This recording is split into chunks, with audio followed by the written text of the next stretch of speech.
Greetings friends. இன்னைக்கு நம்ம பேச போகிறது தேவனுடைய மனுஷனை பற்றி பேச போகிறோம். அதுக்கு நான் எடுத்திருக்கிற அதிகாரம் வெளிப்பாடுகள் 10வது அதிகாரம். ஸோ இந்த இடத்துல யோவானை குறித்து நம்ம பார்க்குறோம், தேவனுடைய மனுஷனா. ஸோ இந்த அதிகாரம் 7 எக்காலங்களுக்கு 7 கலசங்களுக்கும் இடைவெளியாக இருக்கக்கூடிய இடத்துல எழுதப்பட்ட ஒரு அதிகாரம். அதாவது 7 எக்காலங்களுடைய தண்டனைகள் நிறைவேறப் போகிற காலத்துக்கும் அதுக்கடுத்து 7 கலசங்களுடைய நியாயத்தீர்ப்பு வரப்போகிற காலத்துக்கும் இடைப்பட்ட ஒரு அதிகாரம் தான் இந்த அதிகாரம். ஸோ இந்த அதிகாரத்தினுடைய ஆரம்பத்துல ஒரு பலமுள்ள தூதன் வானத்திலிருந்து வந்து தன்னுடைய ஒரு கால நிலத்து மேலேயும் மற்றொரு கால சமுத்திரத்து மேலேயும் வச்சுட்டு, இனி கர்த்தருடைய நியாயத்தீர்ப்புக்கு தாமதம் ஏதுவும் இராது அப்படின்னு சொல்றான். கர்த்தர் தீர்க்கதரிசிகளுக்கு வெளிப்படுத்தின அனைத்து ரகசியங்களும் நிறைவேறும் காலம் வந்தாயிற்று. இனிமேட்டுக்கு டைம் டிலே எதுவும் இல்லை, டைம் அப் அப்படின்னு சொல்லி ஒரு மெசேஜ் கொடுக்குறான். ஸோ அவன் உறக்க கத்தி பேசும்போது யோவான் பார்க்கும் பொழுது 10வது அதிகாரம் 4வது வசனம் படிக்கிறேன். 7 இடிமுழக்கங்கள் பார்க்குறான். அவ்வேழு இடிமுழக்கங்களும் தங்கள் சத்தங்களை முழங்கின பொழுது நான் எழுத வேண்டும் என்று இருந்தேன். அந்த 7 இடிமுழக்கங்களின் சத்தங்களின் வாயிலாக வந்த அந்த ஒரு மெசேஜை எப்படியாவது நோட்ஸ்ல எடுக்கணும் அப்படின்னு சொல்லி இந்த தேவனுடைய மனுஷன் இருந்தான் யோவான். அப்பொழுது 7 இடிமுழக்கங்கள் சொன்னவைகளை நீ எழுதாமல் முத்திரை போடு என்று வானத்திலிருந்து ஒரு சத்தம் உண்டாக கண்டேன். ஸோ அதை முத்திரை போட்டு வை, அதை எல்லாருக்கும் சொல்ல வேணாம் அப்படின்னு. ஸோ ஒரு சில சமயம் தேவனுடைய மனுஷன் ரொம்ப லிமிட்டடாக இருக்கும். ஏன்னா அவன் நிறைய விஷயங்களை சொல்லவும் முடியல, அவன் அறியாமலும் கூட இருக்கலாம். ஸோ 2 ராஜாக்கள் 4வது அதிகாரம் 27வது வசனத்துல எலிசா அந்த விதவை அழுதுகிட்டு வரும்பொழுது அந்த எலிசாவினுடைய ஊழியக்காரன் கேயாசி அந்த விதவையை தள்ளி விடுவான். அவ ரொம்ப உபத்திரவத்தில் இருப்பா.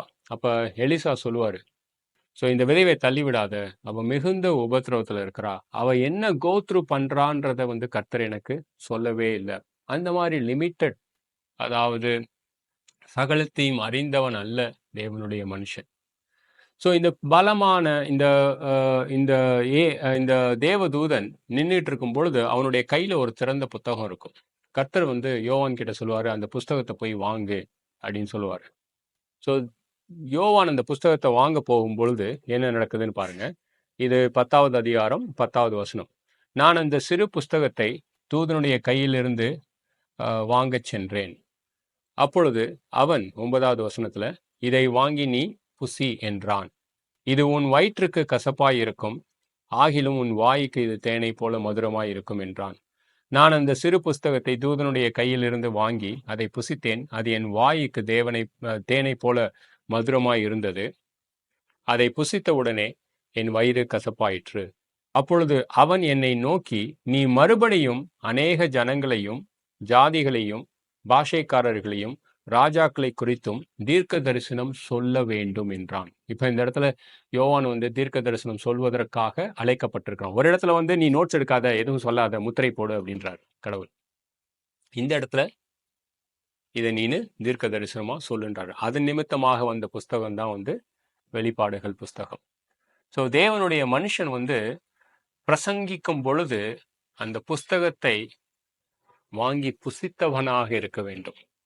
அந்த வசனங்களை புசித்தவனாக இருக்க வேண்டும். அந்த வசனங்களை அவன் புசிக்கும் பொழுது அவனுடைய வாயில அது தேனை போல மதுரமா இருக்கும். சம்டைம்ஸ் அந்த புஸ்தகத்துல அவன் பிரசங்கிக்கக்கூடிய அந்த வார்த்தைகள் அவனுடைய வயிற்றுக்கு கசப்பானதாக இருக்கலாம். ஏன்னா கேட்கறவங்க எல்லாருமே தேனை போல மதுரத்தை போல இருக்கணும்னு அவசியம் இல்லை.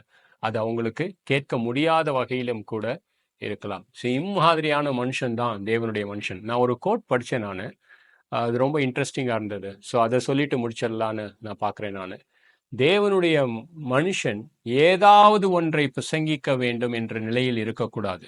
தேவனுடைய மனுஷன் பிரசங்கிக்க ஏதாவது ஒன்றை கொண்டிருக்க வேண்டிய நிலையில இருக்கிறது அப்படின்றது தான்.